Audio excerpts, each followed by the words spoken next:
Isang pinagpalang araw sa inyo mga kapatid. Kamusta na kayong lahat? At I wish and I hope na nasa mabuti kayong kalagayan. Saan man kayo naroon. Sa ating mga friends and followers all over the world, wherever you are right now. Blessed day to all of you. Ngayon ay ika-15th ng January ng taong 2020. At ako ay bumabati sa inyo ng isang pinagpalang araw sa araw na ito. Ngayon din sa ating mga kapatid na minamahal nating mga kapatid na dyan sa ating satellite mission sa Barangay Payatas, Quezon City. Isang pinagpalang araw sa inyong lahat mga kapatid. At ang mensaheng ito ay inihahandog para sa inyo dyan sa ating satellite mission sa Barangay Payatas, Quezon City sa pangunguna ni Sister Joanne at ni Brother Ben. I hope na and I wish na sa mabuti kayong kalagayan lahat at nawa ay sumainyo ang kapayapaan ng Diyos. Nawa ay sumainyo ang kaharian ng Diyos. Amen? Hallelujah. Hallelujah. So mga kapatid, ngayon ay tayo ay magpapatuloy sa ating inspirational message at susundan natin yung ating sinimulan noong nakaraang linggo na The Gospel of Peace. Amen mga kapatid. So at ipagpapatuloy natin muli itong ating series na Ang Dakilang Utos or The Great Command, Episode 10. So sa ating subtitle na The Gospel of Peace, Part 2. Amen? Hallelujah. So mga kapatid, napakabuti ng Panginoon. Lagi tayong sinasamahan, lagi tayong ginibigyan ng kalakasan sa araw-araw. Lagi tayong pinapaalalahanan sa kanyang mga salita. Amen? Binibigyan niya tayo ng kaalaman, karunungan, paano tayo magpatuloy sa buhay na binigay niya na merong pagtangkilik sa Kanya, pag-alala sa kabutihan niya, di ba? Kasi siya yung ating Panginoon, siya yung ating buhay. Amen? Kaya, kung walang Panginoon sa ating buhay, wala tayo. Kasi ang mundong ito ay ginawa sa pamamagitan niya. Ang lahat ng narito sa mundo ay ginawa sa pamamagitan ng Panginoong Hesus. Amen? Unawaan natin mga kapatid. Kaya sa lahat ng bagay, ang ating sarili, ang ating pamumuhay, ang mga circumstances na hinaharap sa pamumuhay, alam ng Panginoon. Amen? Kaya isang kautusan na binigay ng Panginoon na isang beses sa isang linggo ay tayo ay magpapahinga na sa presensya niya, sa pakikinig ng kanyang mga salita. Ngunit hindi lamang yun mga kapatid, na kung tayo siyempre ay naghahanap sa Panginoon, yung nagdi-desire na makilala ang Panginoon, araw-araw sa ating buhay, tayo ay naghahanap sa Panginoon. Tayo ay nagsasaliksik ng mga salita ng Panginoon. Nakikinig ng kanyang mga salita, ng kanyang mga aral. Amen? Hallelujah. So mga kapatid, pagpapatuloy natin ang pangalawang bahagi ng ating pinag-aaralan na The Gospel of Peace. Amen. So, nung nakaraan, nalalaman natin na ang kapayapaan ay pinakamahalagang bahagi ng pananampalataya. Kasi bakit? Kasi ang Diyos na ating sinasampalatayanan nagdulot ng katotohanan kung ano ang ating dapat pinapamuhay. Yung Diyos na ating sinasampalatayanan nagbibigay sa atin ng kasiguraduhan na ang lahat ng bagay ay nasa kanyang kaparaanan, sa kanyang kalooban, sa kanya umiikot ang lahat ng ating buhay. Amen? Kaya nga ang pananampalataya, umiikot sa buhay natin sa Panginoon. Ang pananampalataya ay nagdudulot sa atin ng kalakasan, katotohanan na ito yung kaparaanan ng Diyos, ito yung kalooban ng Diyos. Hindi tayo na babagabag sa anumang uri ng mga sitwasyon, yung mga bagay na ating hinaharap, mga suliraning ating hinaharap sa buhay. Kasi ang kapayapaan ng Diyos ang nagbibigay sa atin ng katatagan at kalakasan. Amen? Sabi nga niya, and the peace of God that surpasses all understanding shall guard your heart and your mind in Christ Jesus. Amen? Kaya nga mga kapatid, alam mo yung lahat ng mga suliranin na inaisip natin sa buhay, yung hinaharap natin, yung nadidisturb tayo dito sa puso. Heartbroken tayo. At sa isip, merong nag-ano sa ating isip, doon lalaban-laban sa isip natin ang mga suliranin na ating hinaharap sa buhay. Kasi bakit? Bahagi yan ng ating pananampalataya sa Panginoon. Kaya nga kung tayo ay sumasampalataya sa Panginoon, meron tayong kapayapaan dito. At yun ang siyang magdudulot sa atin ng katatagan sa lahat ng ating mga suliranin. Amen mga kapatid. Kaya hindi ka dapat manibago sa mga bagay. Dahil alam mo na ang Panginoon ang siyang Diyos ng kapayapaan. At nandito siya sa ating kalooban. Nandito siya namumuhay. Amen mga kapatid. Hallelujah. So mga kapatid, ang kapayapaan ng Panginoon, na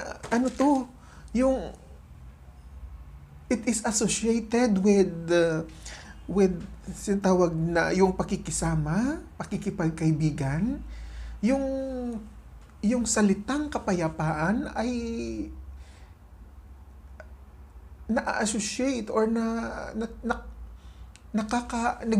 nabibilong siya or nagbahagi siya ng mga tinatawag na mga salita ng pakikipagkaibigan, pakikisama, pakikiisa, amen? Becoming friendship, becoming united, or having unity, coordination, being together in one common purpose or objectives. Amen? So yan ang kapayapaan ng Panginoon na doon siya tumutukoy. Amen? Tumutukoy siya doon sa mga bagay ng pakikipagkaibigan, pakikisama, having unity with somebody else, having unity with your team, with group, in your fellowship, having coordination, and being together in one common interest. So yan ang salitang kapayapaan. Doon siya na-associate. Amen? So mga kapatid, kung ganun pala ang kapayapaan, bakit kailangan natin yan? Kailangan ba natin yang kapayapaan habang tayo ay namumuhay? Diba? Kasi merong hindi nakakaunawa sa bagay na ito. Kasi ang ibang nga naman, hindi naman sila sumasampalataya sa Panginoon. Kaya kung anuman ang tinuturo tungkol sa kapayapaan ng Diyos, they don't know about it. They know only the word peace at gusto nilang isulong yung kapayapaan dahil nakikita nila na merong kaguluhan. Diba? Ngunit hindi nila talaga nalalaman ang tunay na kapayapaan. Kaya mga kapatid, why do we need peace when we are just to live the way we want Di ba? Bakit kailangan natin ng kapayapaan, di ba? Kung nais lang naman nating mamuhay dito sa mundo na mag-enjoy, magawa natin yung mga bagay na nais nating gawin, magpayaman tayo, di ba? Magawa natin yung magbiyahe tayo kung saan natin gusto, kumain tayo ng mga pagkain gusto nating gawin, di ba? Bakit kailangan pa natin ng kapayapaan? Di ba? Kailangan ba yon? Merong bang ganon? Di ba mga kapatid? Hallelujah. So, sabi ng iba, just live your life to the fullest. Diba? Sige, magpakasawa ka, mag-enjoy ka. Just live your life to the fullest. Oh, masama ba yun? Oh. Di ba mga kapatid? Naunawaan natin. Hallelujah. Hallelujah. So, yung mga ganun ba, is it really true na-achieve natin ang mga bagay na yon? Ng mga bagay na sinasabi ng iba na live your life to the fullest? Mga kapatid, mayroon bang katotohanan o wala? Diba? Kasi bakit yung iba gusto nilang, they want to live their life to the fullest. I want to be what I want to be. Diba? Ngunit mga kapatid, hindi sa lahat nangyayari. Nakikita natin na may mga bagay na nagpiprevent sa atin upang maisagawa, makamtan ang mga bagay na ninanais natin na living your life to the fullest. hindi na perfect, hindi na na-achieve ng lahat ng tao. Di ba mga kapatid? Kumbaga, ibig sabihin na hindi natin ma-achieve ang lahat ng mga ninanais nating gawin sa mundong ito nang mayroong katagumpayan kung hindi natin maunawaan na mayroong external interference or mayroong mga bagay na naghahadlang sa atin out of our own understanding. Di ba? Na may mga bagay na humahadlang ang nagpe-prevent sa atin upang ma-achieve or ma-fulfill yung mga gagawin natin sa buhay, yung mga nais natin sa buhay. Mayroong external force na nagpe-prevent sa atin at upang magawa ang mga bagay na yon. And some of the situations, it leads to tragedy, mga kapatid. Di ba? Na nauuwi sa kapahamakan ang mga bagay na ating hinahangad na hindi natin nakakamtan, na uuwi sa kapahamakan. Kaya kung nakikita natin sa ating paligid, kung sa ating pamumuhay, nakikita natin sa ating lipunan, merong mga trahedya doon, trahedya dito, kung saan mo lang makikita. Na sinasabi na iniisip na nakikilala natin na mabuti naman sila. Bakit ganun ang nangyayari? Di ba? Maganda naman ang kanilang hangarin. Mabuti naman ang kanilang mga sinusulong. Bakit may ganun? Di ba mga kapatid? Naunawaan natin ang mga bagay na tungkol sa ganito. Yung may mga external circumstances, external force na nagpiprevent sa lahat, sa mga karamihan, upang ma-achieve ang mga bagay na ninanais nating sa buhay. At hindi nangyayari at ayon sa ating ine-expect. Di ba mga kapatid? Hallelujah. Ngunit mga kapatid, sa atin na sumasampalataya sa Panginoong Diyos, tayo ay pinapaalalahanan ng Panginoon na sa ating pananampalataya ay mayroong hinaharap tayo na labanan. Yung labanan, mga kapatid, na nagpiprevent sa atin tungkol sa ating pananampalataya.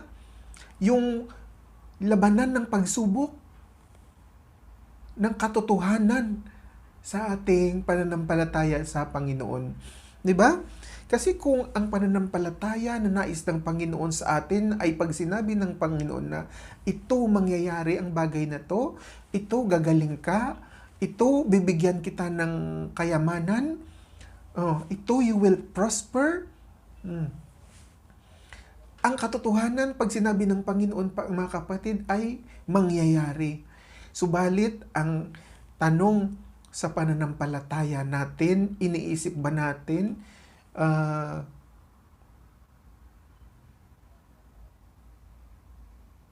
pinaniniwalaan ba natin na totoo ang sinasabi ng Panginoon? Di ba? Kaya yun ang labanan. Na kung ano ang sinasabi ng Panginoon, may nagsasabing, may nagduudyok sa'yo, ay, hindi totoo yan, mga ganyan, mali yan, ganyan. Di ba? Pero anong paniniwalaan mo? Ang sinabi ng Panginoon o ang mga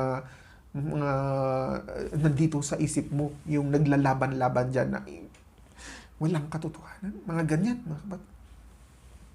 Kaya mga kapatid, alam mo kung bakit? Diyan sa bagay na yan, nalinlang yung si Eva, yung una nating mga magulang na ginawa ng Panginoon. Kasi bakit? Binigyan sila ng Panginoon ng lahat ng bagay. Binigyan na rin sila ng Panginoon ng kautusan na wag mong kainin ang bunga ng punong yan. Kainin mo na lahat. Pero yung isang puno na yan, wag mong kainin ang kanyang bunga. Di ba? Ay kaya nga, nagka-problema dahil anong nangyari? Naniwala tayo. Naniwala si Eva sa mga bagay na hindi sinabi sa kanya ng Panginoon, pinaniwalaan niya. Yung hindi katotohanan. Dapat sa Panginoon lang tayo naniwala. Kaso may mga external interference sa ating pamumuhay na yun ang nagdudulot sa atin ng bagay na upang hindi maniwala. Kaya ang nangyayari mga kapatid, nasusuway ang kalooban, ang kautusan ng Panginoon. So mga kapatid, magpapatuloy tayo dito sa ating verse na sa Ephesians chapter 6, may sinasabi dito si Apostol Pablo na kung saan meron palang nangyayaring labanan. Alam mo mga kapatid, malalim ang aral na ito kung tayo ay nagsisimula pa lang sa Panginoon. Amen? Lalo na bago pa lang natin sinimulan kayo sa mga aral na to. Ngunit sa kalooban ng Panginoon mga kapatid, kayo ay matututo. Kaya ang kapayapaan nagsisimula sa sinasabi natin na merong pagwawagi sa yung labanan. Yung kapayapaan ay kabaliktaran ng tinatawag na kaguluhan or war or conflict. Di ba? Kung may kapayapaan, may sinatawag na may kaguluhan, mayroong awayan. Kung mayroong salitang awayan, meron na ring salitang kapayapaan. Amen? Naunawaan natin mga kapatid. Kaya nga, ano ang kailangan nating gawin upang magkaroon ng kapayapaan? Ano ang nangyayari upang magkaroon ng kapayapaan sa ating mundo? 'Di ba? Sa ating pamilya, sa ating buhay? Ano ang kailangang mangyari bilang tayo na sumasampalataya sa Panginoon? Ang sabi dito mga kapatid, if there is a term peace that exists, there is a term war that exists. If peace is a word that exists, there is a word also that is called war that exists. Di ba? Not only in the physical world that we are living in, but also in the faith or belief system that we are having with. Di ba mga kapatid? Kaya kung tayo ay sumasampalataya sa Diyos, mayroong bahagi ng ating pananampalataya ang isang tinatawag na yung war and peace. Amen mga kapatid. Hallelujah. Hallelujah. So mga kapatid, sabi ni Apostol Pablo dito sa Ephesians chapter 6, may sinasabi niya sa lahat ng mga kapatiran, mga sumasampalataya sa Panginoon. Sabi niya dito, finally, my brethren, be strong in the Lord and in the power of His might. Diba? Be strong in the Lord and in the power of His might.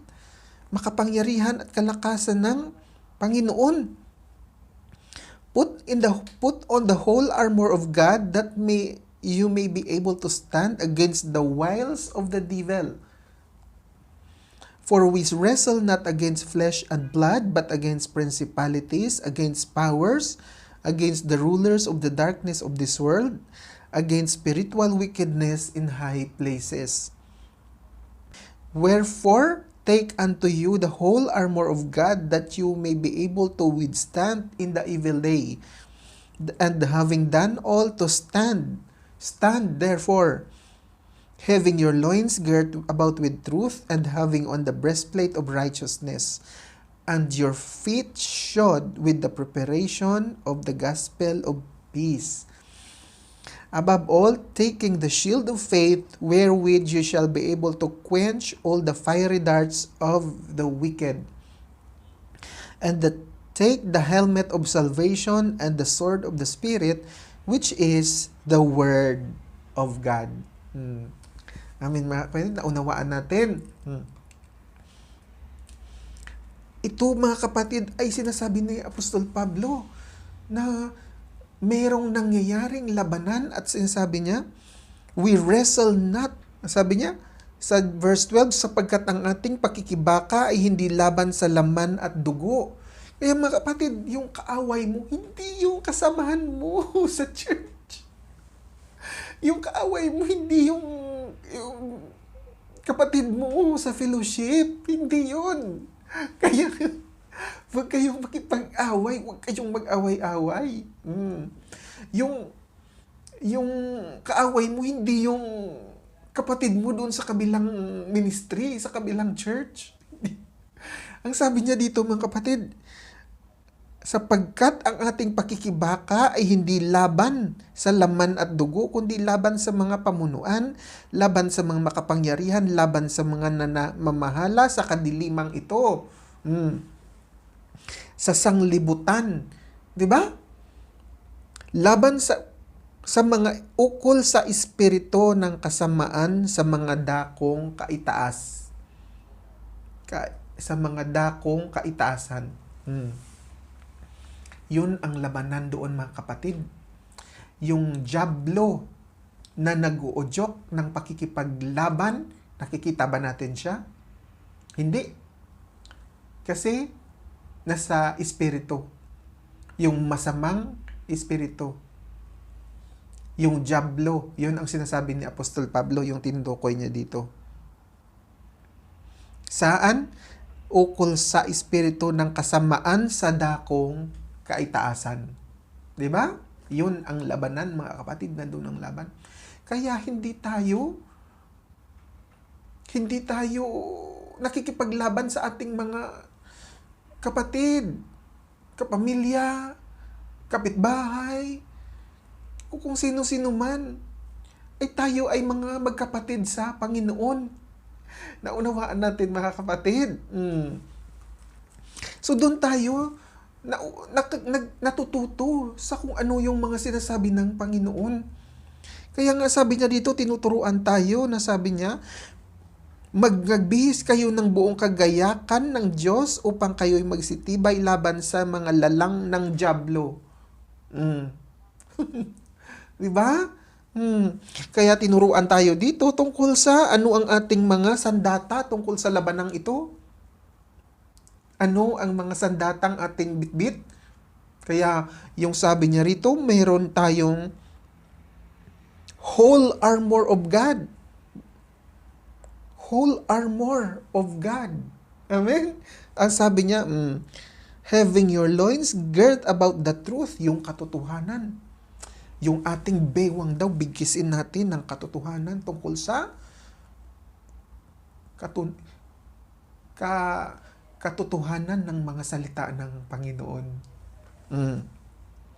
Having your breastplate of righteousness, yung dito daw, yung katulad ng isang warrior na yung alam mo, nakikita mo yung isang warrior na sa labanan, mayroon siyang breastplate dito na panangga sa kanyang dibdib, panlaban sa yung kung ano man yung magpe-prevent sa kanya upang masaktan yung kanyang puso.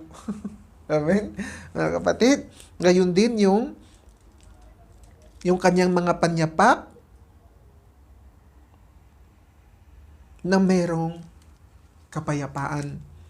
At gayon din yung shield of faith or taglayin ninyo ang kalasag ng pananampalataya na siyang ipapatay ninyo sa lahat ng nagniningas na suligin ng masasama. Ang ating pananampalataya.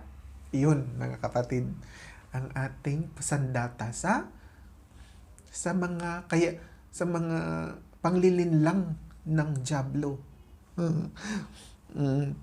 And take the helmet of salvation and sword of the Spirit, which is the word of God. Yung helmet daw, kasi yung tinutukoy ni Apostol Pablo, sinasabi niya para sa inahalimbawa niya, yung isang warrior, merong helmet, yung pangnangga dito sa kanyang ulo, na merong katotohanan dito na tayo ay mga naligtas na sa Panginoon nung tayo ay sumasampalataya. Kung yun ang purpose ng helmet of salvation, meron tayong truth na binigay ng Panginoong Diyos ang kanyang bugtong na anak na si Jesus upang tayo ay tubusin sa ating mga kasalanan. Yun ang ating panangga. Tinubos na tayo ng Panginoon sa pamagitan ng kanyang dugo na dumaloy doon sa krus ng Kalbaryo. Amen, mga kapatid. Yun ang ating helmet of salvation. At sabi niya dito, and the sword of the Spirit. Yung sword, yung tabak daw. Alam mo yung sword? Yung mahabang tabak na panlaban sa mga kaaway kung panonood ka ng mga labanan, yung mga ancient wars, di ba? Hallelujah. So mga kapatid, yun ang nais sabihin ng Panginoon sa salita ni Apostol Pablo. Yun daw yun yung tabak na yun, yung mahabang tabak ay sword of the Spirit daw yun. Which is the word of God or yung salita ng Diyos. 'Di ba? Kaya yung salita ng Diyos, yun ang ating tabak na panlaban sa gawa ng dyablo. Yung katotohanan ng salita ng Panginoon. Amen, mga kapatid. Naunawaan natin. Hallelujah. Hallelujah. So mga kapatid, kaya nga ang pananampalataya ay isang napakalaking hamon na kung saan pag sinuwok yung ating pananampalataya, nawalan tayo ng kapayapaan. Di ba?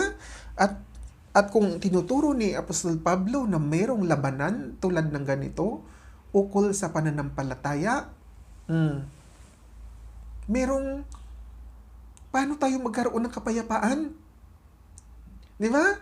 Hinahalin tulad niya ito sa mga bagay na kung saan nung hinaharap natin ang mga pagsubok sa buhay, hinaharap natin yung mga sitwasyon na hindi natin na-expect.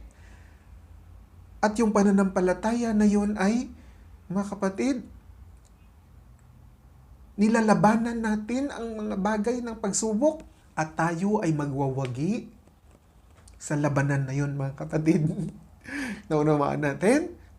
Tayo ay magwawagi sa lahat ng labanan na yun. At ang bagay at pag tayo ay nagwawagi sa labanan na yun, mga kapatid, ibig sabihin lamang na yung pananampalataya natin sa Panginoong Diyos ay matatag. Kaya tayo nagtatagumpay sa anumang labanan ng suliranin sa buhay. Amen? Hallelujah. Hallelujah. Kaya nga, ano ang kailangan natin? Kung hinaharap natin yung mga labanan ng suliranin sa buhay, ano ang pinakamalaking panangga na binibigay ng Panginoon sa atin? Diba? Ang kapayapaan ng Diyos. Amen, mga kapatid. Hallelujah. Kaya nga, mga kapatid, kung pupuntahan natin yung Philippians chapter 4 verse 7, anong sinasabi niya rito?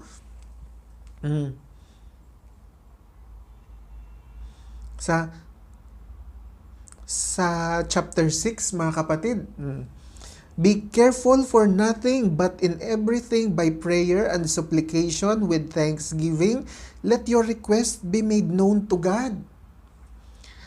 And the peace of God, which passes all understanding, shall keep your hearts and your minds through Christ Jesus.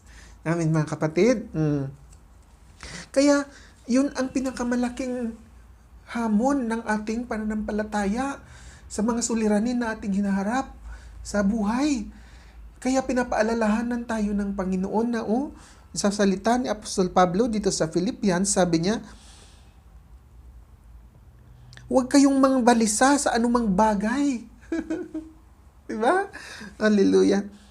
Kundi sa lahat ng mga bagay sa pamamagitan ng panalangin at daing na may pagpapasalamat ay ipakilala ninyo ang inyong mga kahilingan sa Diyos. Amen? Kasi minsan, alam mo mga kapatid, pag yung bang wala ka ng pag-asa, naubos na yung inyong kalakasan, ang inyong katatagan, na sa haba ng panahon na paghihirap na inyong dinadaranas, nawawalan tayo ng pag-asa sa buhay. Ngunit ang sabi ng Panginoon dito, ang kapayapaan ng Diyos na hindi masayod ng pag-iisip ay mag-iingat ng inyong mga puso at ng inyong mga pag-iisip kay Kristo Jesus. Amen, mga kapatid. So, anong gagawin natin? Manalangin. Lumapit sa Panginoon. Sabi mo, Lord, bigyan mo ako ng kapayapaan. Nagmumula sa iyo. Ano man tong suliranin na to, hindi ako kaya. Di ba? Hindi natin kakayanin, mga kapatid, kung wala tayong Panginoon. Hindi natin mariresolve ang ating issues at problema sa buhay kung naglalaban doon sa ating isip yung lahat ng problema. Kaya alam mo, kita mo, sa simula nung nag-umpisa yung pandemya na to, merong mga nagsusuicide. Kasi ayaw na hindi nila kayang isipin ang mga problema. Hindi sila lumalapit sa Panginoon. Di ba, mga kapatid? Kaya kung balikan natin yung Ephesians chapter 6, anong sabi ng Panginoon ni Apostol Pablo rito? Sabi niya, take the helmet of salvation and the word and the sword of the Spirit, which is the word of God. The helmet, ang sabi niya rito, yung helmet, suot natin sa ating ulo, and the sword of the Spirit, ano daw, yung ating tabak na mahaba, which is the word of God. Kaya nga dito sa Philippians, sinasabi sa atin na yung kapayapaan ng Diyos na di masayod ng pag-iisip ay mag-iingat sa inyong puso at sa inyong pag-iisip. Diba? Yun yung armor of God. Yung kapayapaan ng Diyos ay mag-iingat sa inyong puso at sa inyong pag-iisip. Yung armor of God, yung ating helmet of salvation na magpo-protect sa ating ulo, sa ating pag-iisip, at sa ating puso, yung breastplate of righteousness. Amen? Hallelujah. At sabi niya, yung bitbit natin ang kapayapaan ng Diyos. Amen na kapatid, naunawaan natin. Hallelujah. Kaya nga, sabi niya dito, babalikan natin ang verse 6, be careful for nothing, but in everything by prayer and supplication with thanksgiving, let your requests be made known unto God. Sabihin mo sa Panginoon lahat. Buhos mo. Di ba? Amen mga kapatid. Hallelujah. Balikan natin verse 4. Rejoice in the Lord always, and again I say rejoice. Di ba? Ito ang ng Panginoon. Pinapaalala sa atin tayo ay magalak. Di ba? Bago tayo harapin ang mga pagsubok na to, yung mga suliranin sa buhay, tayo muna ay magalak sa Panginoon. Inuna pa nga niya sa verse 4 na rejoice in the Lord always. Again, ulitin ko, rejoice. Diba mga kapatid? Hallelujah. Magagalak kayong lagi sa Panginoon. Muli sasabihin kong magagalak kayo. Alam mo mga kapatid, sa kabila ng pandemyang ating hinaharap, mabuti ang Panginoon. Tandaan mo yan mga kapatid. Mabuti ang Panginoon. Kasi bakit? Sa pamamagitan lamang ng sitwasyon na to, marirealize mo kung gaano pinalakas ka ng Panginoon. Palalakasin ng Panginoon ang iyong pananampalataya, patatagin ng Panginoon ang iyong pananampalataya sa pamamagitan ng pagsubok sa buhay. Kakapit ka ng kakapit sa Panginoon sa pananampalataya mo dun sa katotohanan ng mga salita ng Panginoon. Amen mga kapatid. Hallelujah. Hallelujah. So, huwag kang maniwala sa mga sinasabi ng kung sino-sino doon sa mga isip mo, nagbabattle doon, naglalaban-laban doon sa loob ng isip mo. Kundi ang katotohanan ang salita ng Panginoon. Di ba? Hallelujah. Kung di mo na kaya, iiyak mo sa Panginoon. Sige, buhos mo lahat. Gusto ng Panginoon yung nagbubuhos ng puso niya. Ibuhos mo sa Panginoon lahat ng mga issues mo, suliranin mo sa buhay. Amen mga kapatid. Hallelujah. Hallelujah. So mga kapatid, sa magitan ng iyon, doon tayo magtatagumpay sa labanan ng pananampalataya. Kasi bakit?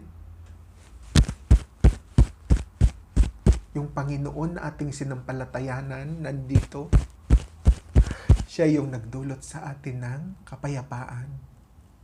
Yung kapayapaan na hindi sabi niya rito, hindi masayod ng pag-iisip mo. Amen? Hallelujah. Hallelujah.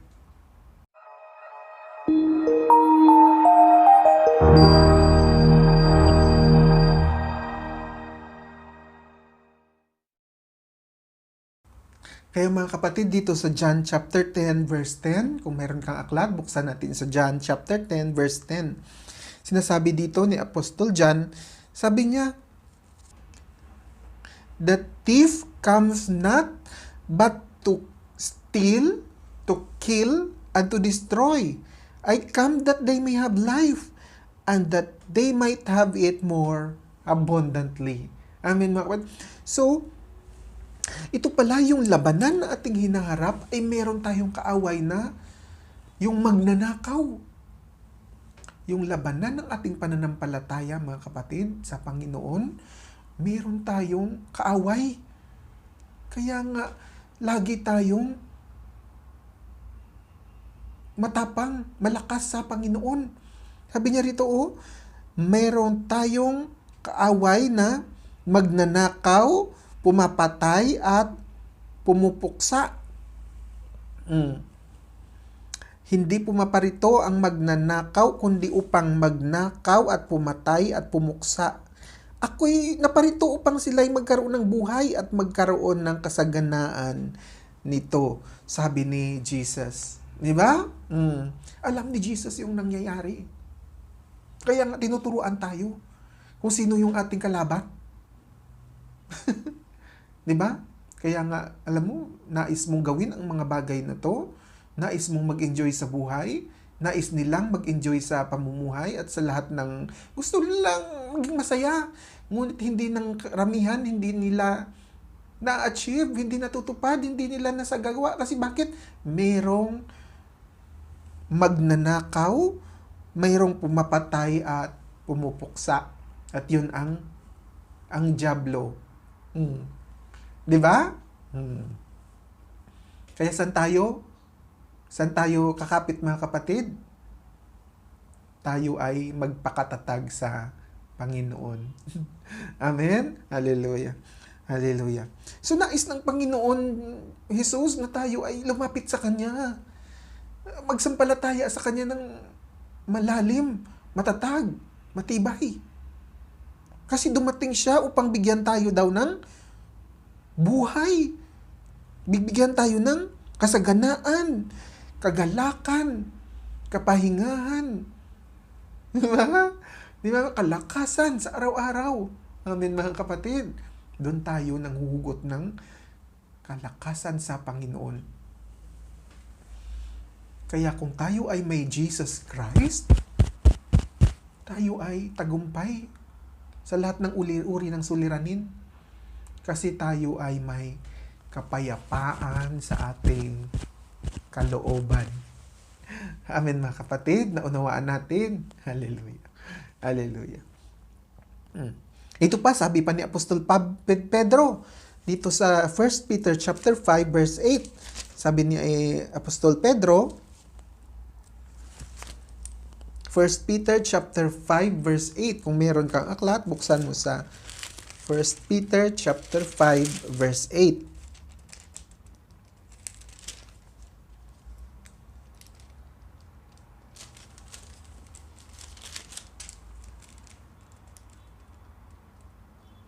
Sabi niya dito mga kapatid, be sober, be vigilant, because your adversary, the devil, is a roaring lion, walketh about, seeketh whom he may devour. Ayan? Be sober, be vigilant, because your adversary, yung kaaway mo, the devil, as a roaring lion, walketh about, seeking whom he may devour.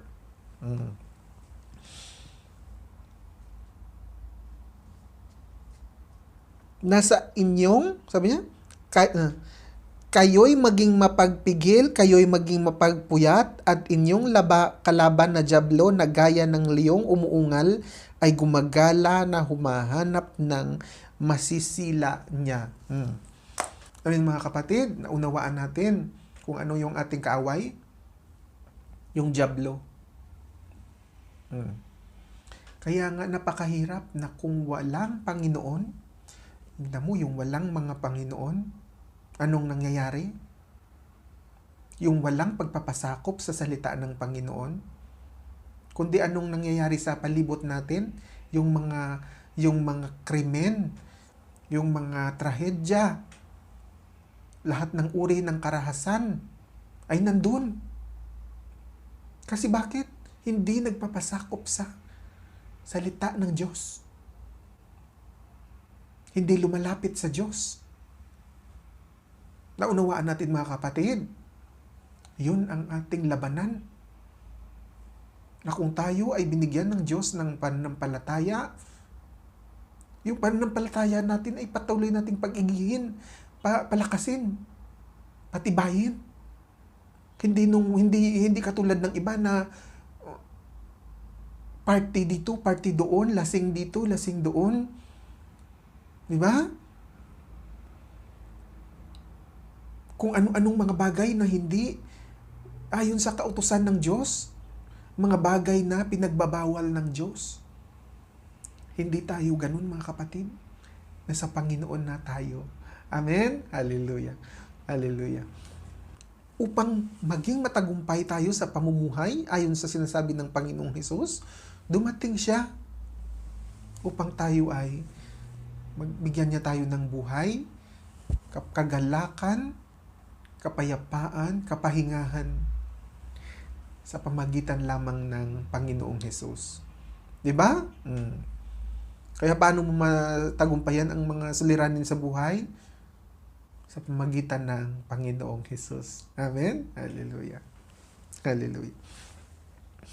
So mga kapatid, sa abang tayo ay nagpapatuloy sa ating pamumuhay sa araw-araw bilang mga magkapatid sa Panginoon, bilang mga magkatrabaho sa kung saan man sila nabibilong, ang ating mga kaibigan dyan, saan ka man nagtatrabaho, saan ka man, anumang uri yung trabaho ginagampanan mo, saan ka man nakikipag-grupo, di ba? May mga, kasi sa mundo maraming grupo-grupo, maraming organization, maraming samahan. Yung mga samahan na yun, minsan walang Panginoon. Di ba?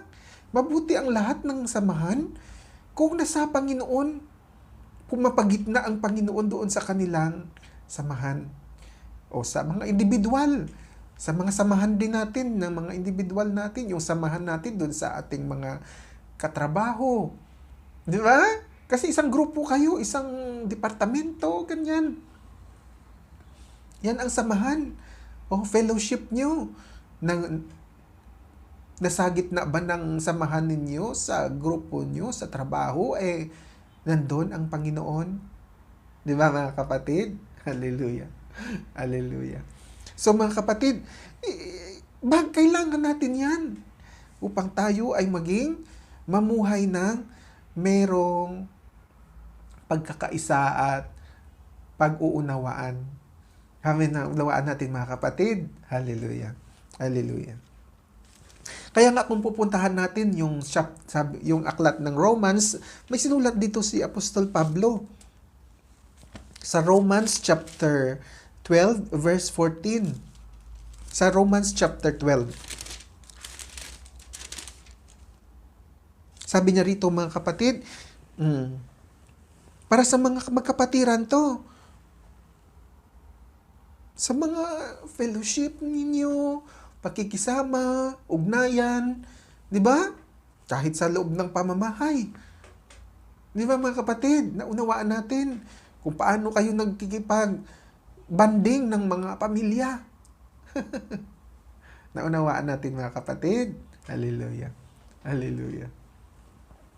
So marami dito, kung mabasa mo tong buong chapter ng Romans chapter 12, sige, isa-isahin na lang natin, baka maubusan tayo ng oras, sobrang haba nito mga kapatid.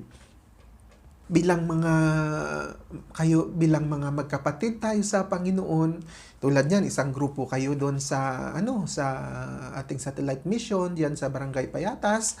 Ang sinasabi ng katuruan ng Panginoon dito sa aklat ni Apostol Pablo sa Romans chapter 12 verse 1, sabi niya rito mga kapatid, kaya nga mga kapatid, ipinamamanhik ko sa inyo alang-alang sa mga kahabagan ng Diyos na inyong iharap ang inyong mga katawan na isang haing buhay, banal na kaaya-aya sa Diyos na siyang inyong katampatang pagsamba. Ibigay daw natin sa Panginoon ng ating mga sarili ng may kabanalan.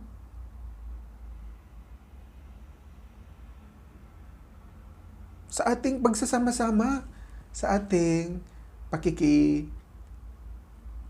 isa sa ating grupo. Amen mga kapatid, merong daw kabanalan. Ito yung nais ng paglilingkod ng Panginoon na merong pagsamba. Itong nais ng Panginoon.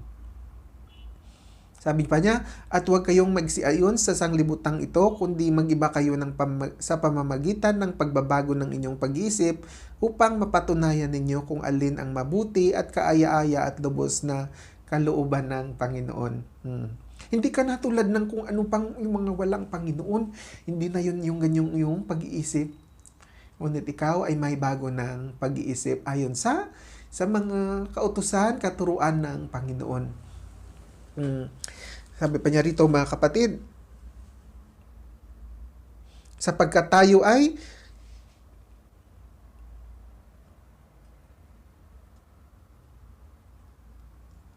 Na huwag natin, sapagkat sinasabi ko sa pamamagitan ng biyaya na nasa akin ay ibinibigay sa bawat tao sa inyo na kung wag magsikap sa kanyang sarili ng totoong matayog kaysa harapan niyang isipin, kundi mag-isip na may kahinahunan ayon sa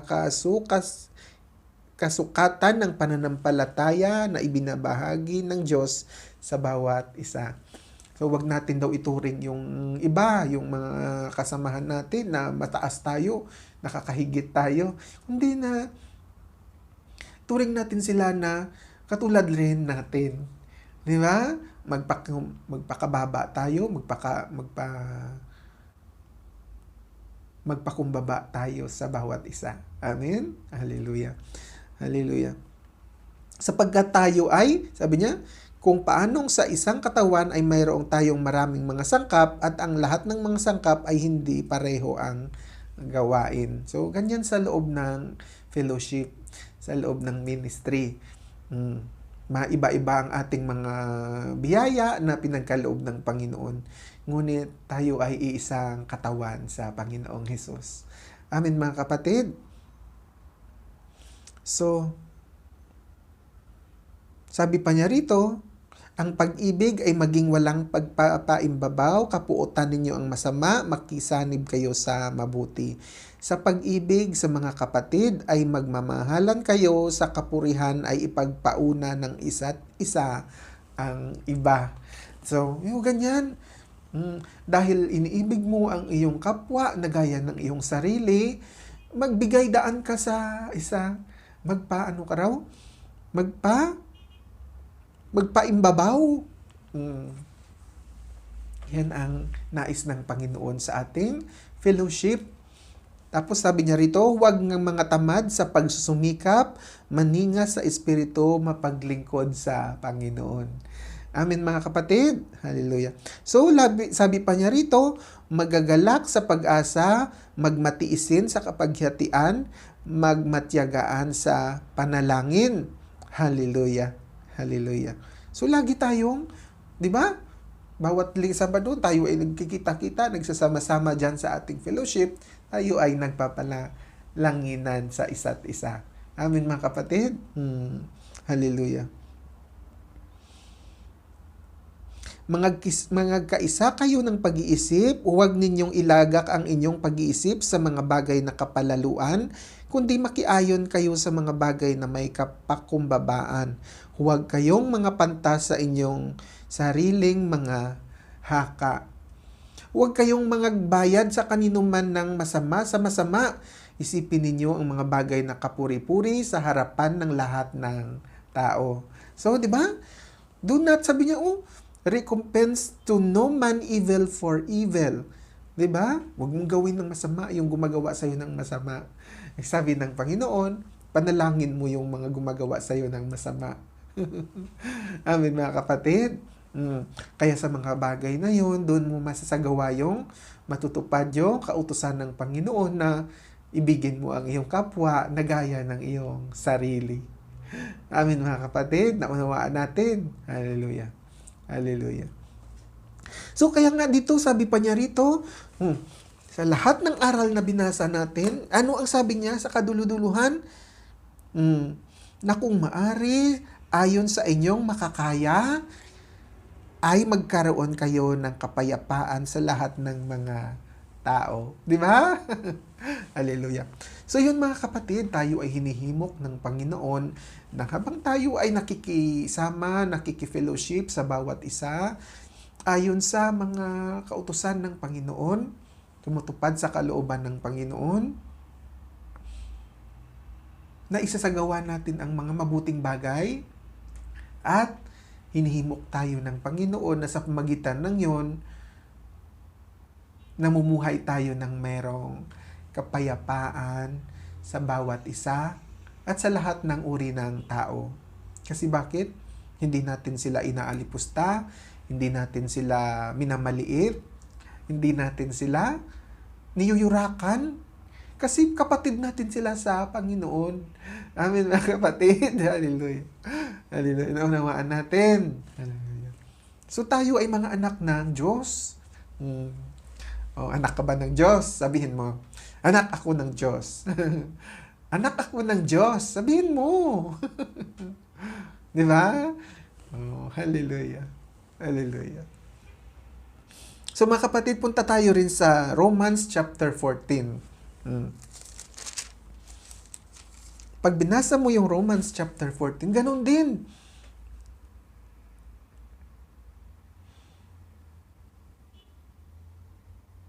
Tungkol naman ito sa mga bagay na kung paano yung pinapansin natin yung mga kapatiran natin, yung kapwa natin, yung mga lahat na lang ng uri ng bagay, pinapansin natin sa ating mga magkapatid sa Panginoon. Huwag yun. Huwag na ayan natin siya, bigyan natin ng respeto ang bawat isa. Na kung saan sasabi nga niya dito sa na datapwat ang mahina sa pananampalataya ay tanggapin ninyo, hindi upang pagtalunan ang kanyang mga pag-alinlangan. Di ba? Kaya bigyan natin siya ng respeto ayon sa kanyang kalooban. Kasi yun ang pananampalataya niya sa Panginoon. Di ba? Hallelujah mga kapatid. Yung ibig sabihin na may mga bagay na hindi niya naayon sa kanyang gusto tulad ng sa mga pagkain. Na-refer niya dito nga ni Apostol Pablo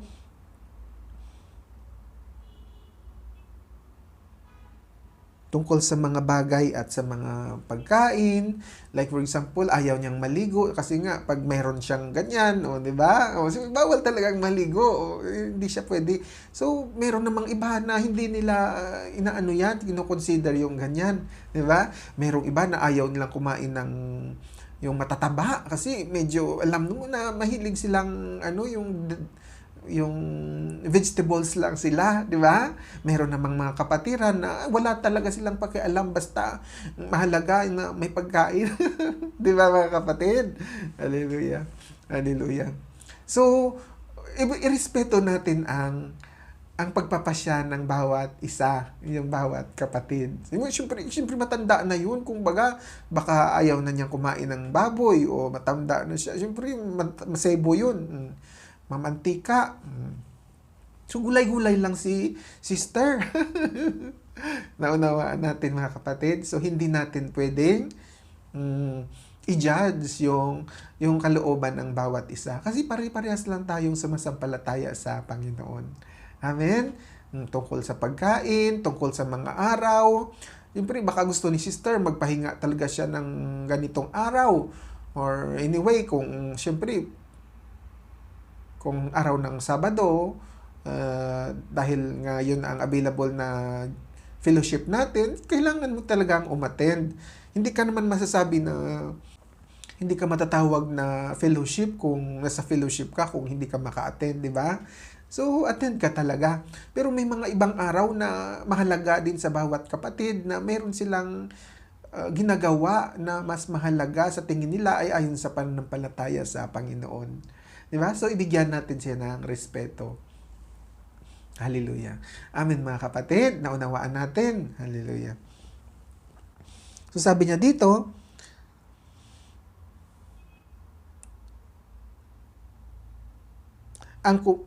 may mga tao na may pananampalataya na makakain ng lahat ng mga bagay, ngunit ang mahina ay kumakain ng mga gulay. Ang kumakain ay huwag magwalang halaga sa hindi kumakain at ang hindi kumakain ay huwag humatol sa kumakain sapagkat siya ay tinanggap ng Diyos. Di ba? Amin mga kapatid.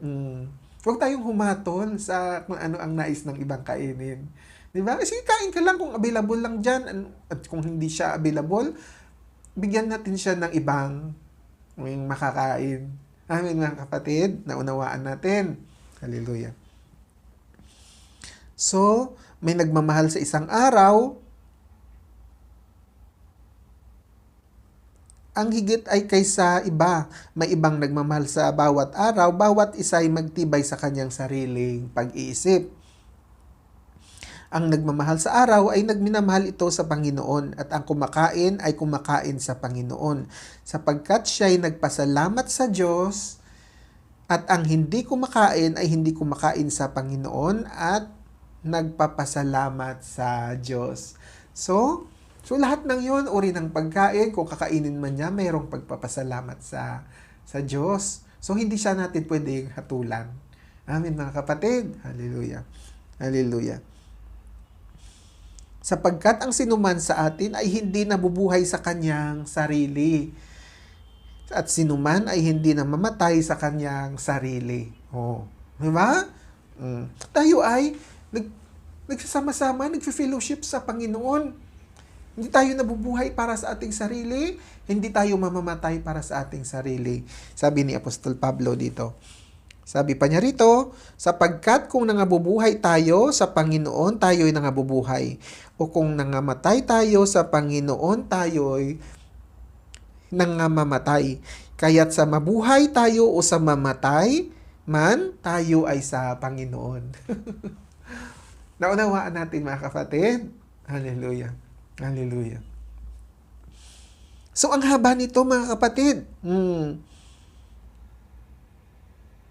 Sapagkat dahil dito ay namatay si Kristo at nabuhay na maguli upang siya ay maging Panginoon ng mga patay, gayon din ng mga buhay. Datapwat, ikaw, bakit humahatol ka sa iyong kapatid at ikaw naman, bakit paniwala ang halaga mo ang iyong kapatid? Sapagkat tayong lahat ay tatayo sa harapan ng hukuman ng Diyos. Sapagkat nasusulat, buhay ako, sabi ng Panginoon, sa aking mga bawat tuhod ay luluhod at ang bawat dila ay magpapahayag sa Diyos. Kaya nga, ang bawat isa sa atin ay magbibigay sulit sa Diyos ng kanyang sarili. Di ba? Ang Diyos ang maghuhukom sa atin sa mga bagay na ating pinapabigyang halaga sa ating buhay. Amin, mga kapatid. Naunawaan natin. Sabi pa niya rito, So then, every one of us shall give account to himself to God. So let us not therefore judge one another anymore, but judge this rather, that no man put a stumbling block or an occasion to fall in his brother's way. So huwag tayong maging katitisuran ng ating mga kapatiran. Amen, mga kapatid, huwag natin silang hatulan. Tayo ay mag-iibigan sa isa't isa. Amen, mga kapatid. Hallelujah.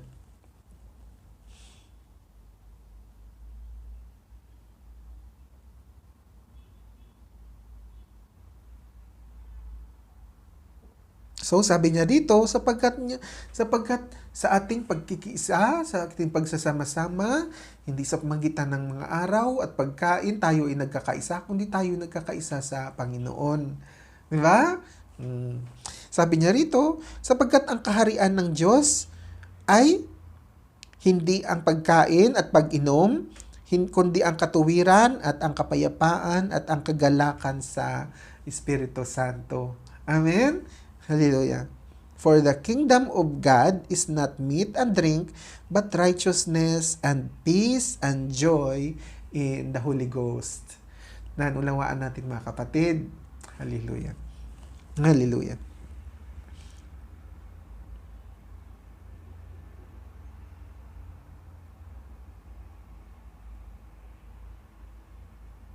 So, yun lang sinasabi ng Panginoon sa atin, pinapaalala sa atin, sa ating pagsasama-sama, sa ating fellowship, sa ating grupo. Huwag tayong humatol sa bawat isa. Amen?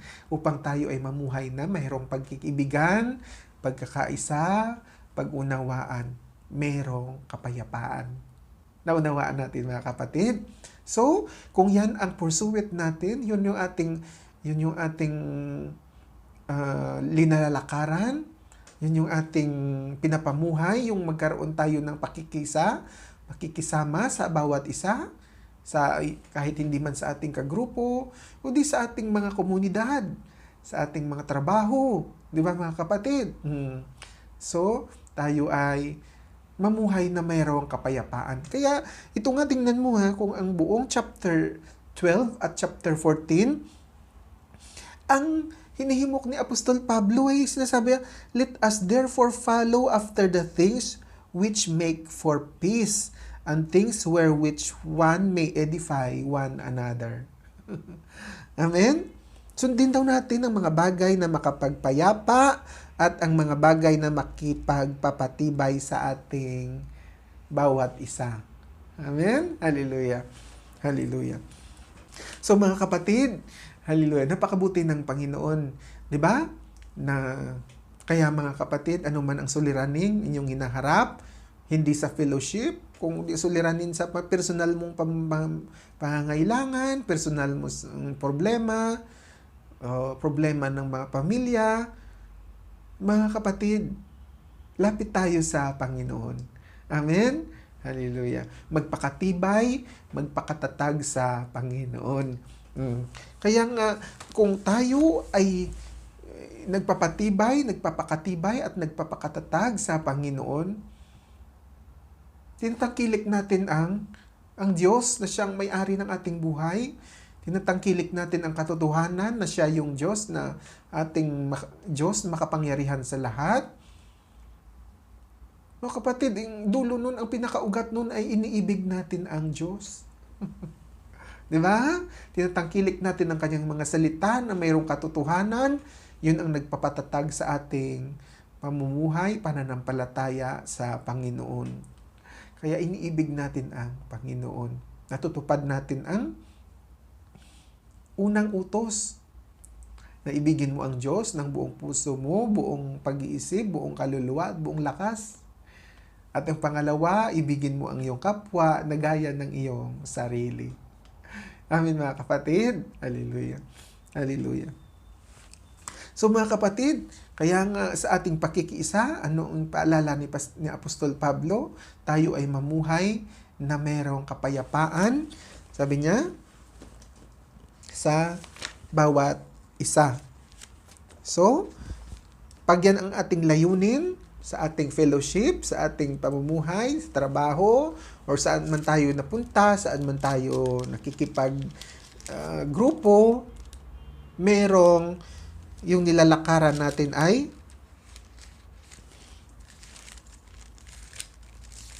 sabi niya,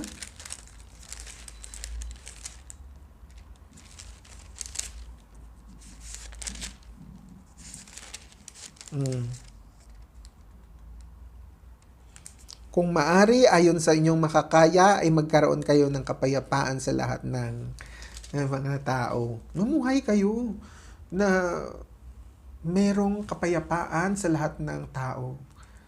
Anumang circumstansya ang hinaharap, anumang awayan, yung mga uri ng awayang hinaharap, magpakumbaba,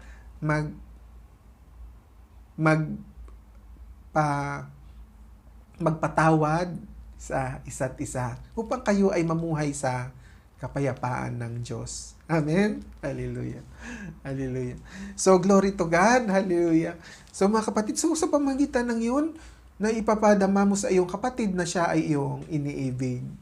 Sa mapapadama mo sa iyong mga kagrupo, saan ka mang grupo na bilong, sa iyong mga kasamaan sa trabaho, sa iyong mga kapamilya, sa loob ng pamamahay, na iniibig mo ang iyong kapwa na gaya ng iyong sarili. Amen mga kapatid. Hallelujah. Hallelujah. So, pag iniibig mo ang iyong kapwa na gaya ng iyong sarili, natutupad mo ang pangalawang utos ng Panginoon. Amen. Hallelujah. Hallelujah. So, mga kapatid, glory to God. At dito nagtatapos yung ating inspirational message sa araw na ito tungkol sa yung The Gospel of Peace, part 2 ng The Gospel of Peace. Nasa ang ating paring subtitle ito doon sa ating pinag-aaralan na ang dakilang utos or The Great Command Series, episode 10. Hallelujah. So mga kapatid, tayo ay yumuko at manalangin.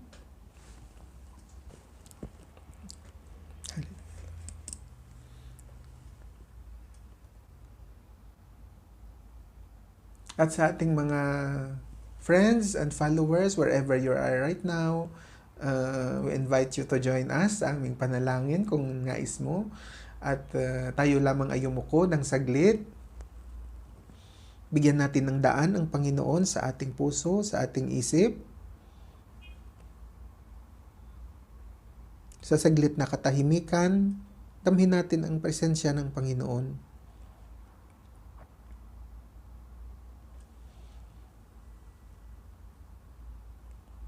At Ama naming Diyos na nasa langit, Diyos na makapangyarihan sa lahat.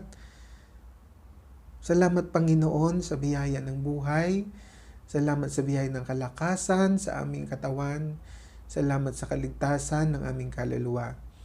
Panginoon, kami ay nagpapasakop sa iyo at nagpapasalamat sa iyo sa biyaya ng iyong mga salita, aming napakinggan sa araw na ito. Iyong mga salita na aming naibahagi sa aming mga kapatiran, kaibigan, Panginoon, aming mga kapamilya. Maraming salamat, Panginoon, sa araw na ito upang mabayaya, matanggap namin ang biyayang galing sa iyo, ang biyaya ng iyong mga salita. Pinupuri ka namin sinasamba at pinapasalamatan, Panginoon, sa mga biyayang ito. Sapagkat ito ay nagdulot sa amin ng katatagan sa aming pamumuhay sa araw-araw, pagpapala ng kapayapaan upang kaya naming harapin ang mga suliranin sa aming pamumuhay, Panginoon. Salamat sa biyaya ng iyong mga salita, Panginoon, at patalaguin mo ito sa aming pag-iisip, sa aming puso, na patuloy kaming magtiwala, magsampalataya sa iyo ng may malalim, matatag at matibay, Panginoon. Maraming salamat, Panginoon, na binibigyan mo kami ng kaalaman, karunungan upang masaksihan ang kahiwagaan ng iyong mga salita. Maraming salamat, Father God, at patuloy akong nagpapasalamat sa iyo, Father God, sa mga biyayang iyong mga salitang pinagkaloob sa amin, maibahagi sa aming mga kapatiran, dyan sa aming misyon sa Barangay Payatas, Quezon City. Gayon din sa aming mga pamilya, sa aming mga kaibigan. Maraming salamat, Father God, sa iyong mga salita mo. At patuloy akong humihiling sa iyo, Panginoon, na samahan mong aming misyon sa aming fellowship dyan sa Barangay Payatas, Quezon City. Patuloy na hinihiling ko yung pagpapalang espiritual ay palaguin mo sila, Panginoon. Ngayon din, Panginoon, pagpalain mong aming ang misyon sa pangunan ni Sister Joanne, ni Brother Ben, Genesis, Sister Gina, Sister Rowena, sa aming mga pagpapagal, Panginoon, sa pakikisama at pakikiisa sa aming mga fellowship, Panginoon. Pagpalain mo si Sir Joanne, si Brother Ben, kalakasan, kalusugan, kagalingan. Pagpalain mo sila sa kanilang mga pangangailangan, sa mga desire ng kanilang puso na magpatuloy sa iyong mga misyon na sinimulan, Father God. Pagpalain mo sila sa taong ito nang mayroong kagalakan sa aming pagpapatuloy, Panginoon, at ng iyong desire, Panginoon, na patuloy na lumago sa iyong mga salita. Ilayo mo sila sa kabahamakan, sa gawa ng masama, ilayo mo sila sa anumang trahedya, sa anumang uri ng karamdaman, sa anumang aking tinataboy sa pangalan ni Jesus. At gayon din, Panginoon, sa lahat ng aming mga kapatiran, members, and volunteers na aming misyon dyan sa Barangay Payatas, Quezon City. Maraming salamat, Father God in heaven, at pagkaloob mo rin, Panginoon, lahat ng mga aming pangangailangan para sa pagpapatuloy ng aming misyon dyan sa Barangay Payatas. Maraming salamat, Father God. At sa aking mga kaibigan, saan man sila naroon, mga kapatiran, at saan man sila naroon, dalangin ko, Father God, na patuloy na palaguin mo rin sila sa mga salita mong kanilang napakinggan dito sa aming inspirational messages, Father God. At patuloy na naman ng kanilang mga sitwasyon, sino mang may karamdaman, aking tinataboy sa pangalan ni Jesus. I declare healing and restoration in the name of Jesus. Sino mang may mga karamdaman. Ikaw ay pinagaling na ng Panginoon sa magitan ng kapangyarihan ng kanyang mga salita. Sa pangalan ni Jesus. Amen. Amen. At Amen. Hallelujah. At mga kapatid, patuloy tayong yumuko para sa aking basbas. Bibigay ko sa inyo ang mga salita ng Panginoon ayon dito sa Numbers chapter 6. So mga kapatid, may the Lord bless you and keep you. May the Lord make His face shine upon you and be gracious unto you. May the Lord lift up His countenance upon you and give you His peace. And this all we pray in Jesus' name. Amen. Amen at Amen. Hallelujah. Hallelujah. So maraming salamat mga kapatid. God bless you all. At patuloy ako mag-iwan ng mensahe sa inyo na patuloy tayong magalak lagi sa Panginoon, magpuri sa Panginoon at magpasalamat sa Panginoong Diyos sapagkat lagi natin kasama ang Diyos. Amen mga kapatid. Hallelujah. Hallelujah. So God bless you all mga kapatid.